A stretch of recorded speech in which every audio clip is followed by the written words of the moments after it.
Hello Gemini, welcome dito sa aking channel. Oh, kunin na natin yan.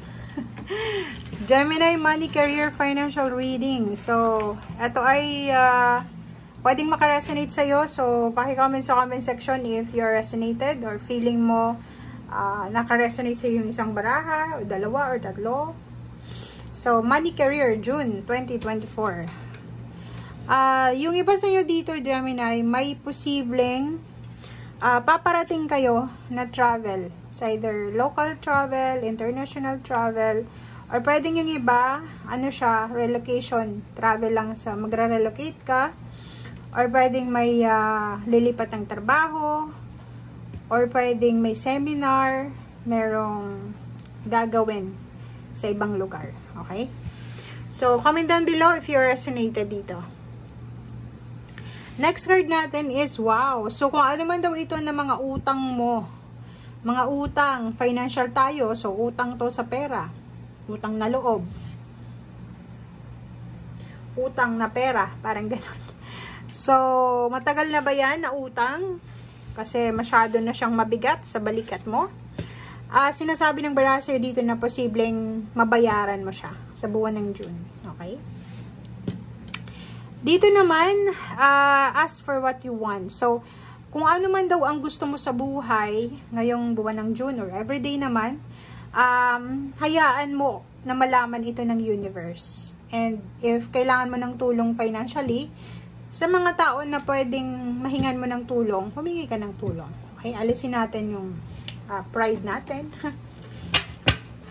And humingi tayo ng tulong.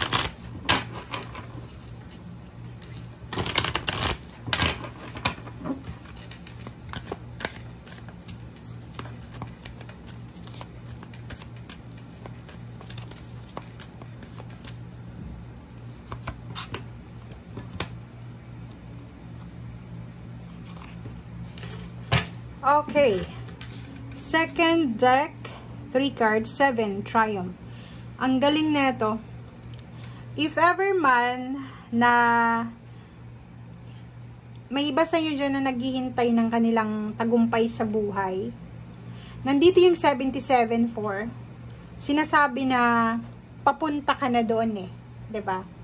So, yung mga Gemini na medyo aggressive sa pagkamit ng kanilang pangarap sa buhay, ang number 7 na to is para siyang 7 of Wands na may kailangan kang proteksyonan, diba? Proteksyonan mo yung mga bagay-bagay na alam mo na kailangan mong proteksyonan. Like yung kung paano ka kikita ng pera, yung ideas, parang gano'n. So, may kailangan ka ditong lakasan ng loob mo eh, diba? Lakasan mo yung loob mo. Kasi malapit ka na eh, 'di ba? Kung nagta-travel ka or pwedeng naglalakbay ka or may tinataka kang journey papunta pataas doon sa triumphant success, nasa number 7 ka na. So, may dalawa pa. It's either 2 months or 2 years or 1 year or 1 stage sa buhay mo, 1 level sa buhay mo, andun ka na sa tagumpay mo. Pwedeng yung iba, malapit ang mag-retire, yung iba malapit ang makagraduate yung anak, or kung ano man to, or malapit ka nang makapagpatapos ng pag-aaral ng mga pamilya mo, or pwedeng makapagpatapos ng bahay, okay? Or yun nga, utang, pwedeng malapit mo nang babayaran yung utang mo. Okay? So, patience and planning. So, kung wala ka pang natatanggap na triumphant success victory ngayon na June or May, sinasabi ng baraha, be patient. Kailangan mo magpasensya. And habang hindi ka pa nandoon sa tuktok ng tagumpay, naghihintay ka pa, be patient and planuhin mo kung ano yung mga susunod mong steps or kung ano yung mga susunod na ideas na pwede mong, or yung mga strategy, mag-strategize ka. Foundation and achievements, pwedeng hindi yan ikaw, pwedeng part ng family mo, it's either kapatid mo, magulang mo, pinsan mo, kadugo mo, or kung sino man siya sa buhay mo, posibleng siya ang makatanggap ng foundation and achievements sa ngayon. Pwedeng may kapatid kang gagraduate with honors, or pwedeng may magpapatayo ng bahay, may house blessing, house warming, or may na-promote sa trabaho or kung ano pa man. Okay? So, yun.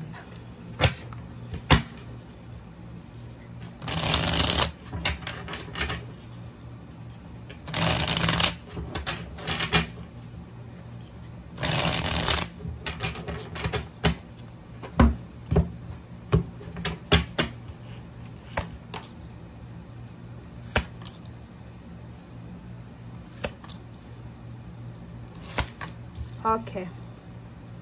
Gemini. Nakikita ko sa'yo dito na yun, it's a confirmation itong 8 of Cups dito sa travel. May posibleng pagta-travel to. Pwedeng babalik ka sa dati mong trabaho, babalik ka sa dati mong negosyo, babalik ka sa lugar kung saan ka galing, parang ganon, or babalik ka sa dati mong pinagkakakitaan. Okay? Eto siya. Relationship, nakikita natin dito na wala namang issue sa relationship mo. Pwedeng, if ever na ikaw ito na magkakaroon ng success or yung karelasyon mo, still part pa rin yun ng reading mo. 'Di ba? So, it's either siya yung babalik sa dati niyang trabaho or babalik sa dati niyang pinagkakakitaan. Nako. Mag-iingat ka din ngayong June kasi sa kagustuhan mo to sa kagustuhan mo na maging maayos yung buhay, pamilya mo, yung makasurvive yung family mo, makakuha yung victory and success, posibleng magkaroon kayo ng hidwaan, 'di ba?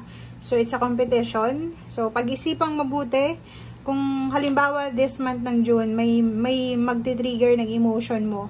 Pag-isipan mong mabuti, huwag kang makikipag-away, huwag kang papatol sa kung sino man ang naghahanap ng away. Okay? And 5 of Rods, nakikita ko sa'yo dito, if business ito na gusto mong balikan, or pwedeng trabaho, marami kang makakakompetensya dito. So, kung nag-a-apply ka ng trabaho, pwedeng mararamdaman mo na ang dami palang naghahanap ng trabaho ngayon. Ang daming unemployed. Dito din, sinasabi ng baraha sa'yo na huwag tayong masyadong emosyonal ngayong buwan ng Hunyo. Okay? Huwag tayong maging emosyonal, lalo na kung yung hinahanap natin is financial success. Okay? So, like for example, ang emotional dito is naghahanap ka ng trabaho, tapos nakita mo yung kaaway mo or kagalit mo, naghahanap din ng trabaho sa same company na pinag-a-applyan mo. So, kung magiging emotional ka, magba-backout ka, mag-walkout ka. But sabi sa'yo ng baraha, you have choice. You have choice na idiretso kung ano man itong plano mo, or you have choice din na mag-backout or mag-i-abandon na yung situation dahil nandoon yung kaaway mo or nandoon yung mga ayaw mong tao. So, thank you guys. Ito para sa inyong lahat. Bye!